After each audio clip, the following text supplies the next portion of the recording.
Bonjour. Oui, alors je m'appelle Paul Dovcote. J'habite à Gaillac, dans le Tarn. Je vais sur mes 65 ans. Je suis marié. Je suis père de 3 enfants, dont je suis très fier. Et un petit-fils depuis fin mai. Et j'écris depuis le 1er mai 2016.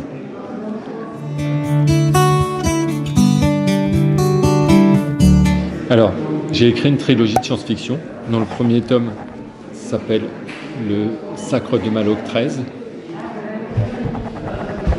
Le second tome, La retraite de Qui. Et le troisième et dernier tome, La destinée de Franck. Alors cette trilogie s'appelle Le Peuple des Ondes. Alors pourquoi le Peuple des Ondes? Parce que c'est un peuple qui maîtrise les ondes sous toutes leurs formes. Donc j'explique comment ils se déplacent dans l'espace grâce aux ondes, comment ils traitent l'information, comment ils se soignent, comment ils communiquent bien sûr, et comment ils se défendent. Parce que c'est un peuple qui est pacifique, donc il n'a pas d'armes offensives. Et dans cette histoire, il y a un naufragé de l'espace qui arrive sur Terre et qui voit donc des choses que nous ne voyons pas. Je m'explique. À partir du deuxième tome, j'aborde le sujet des entités. Et donc, j'ai créé toute une galaxie qui comprend 1 million de planètes habitées. Et dans cette galaxie, c'est l'histoire d'un empereur qui arrive au pouvoir et d'un mystérieux peuple très évolué dont est issu un naufragé de l'espace qui arrive sur Terre. Et toute cette histoire, c'est sur fond d'une ancienne prophétie qui a une grande importance pendant toute la trilogie. D'accord. Et vous avez fait des recherches pour ce livre? Oui,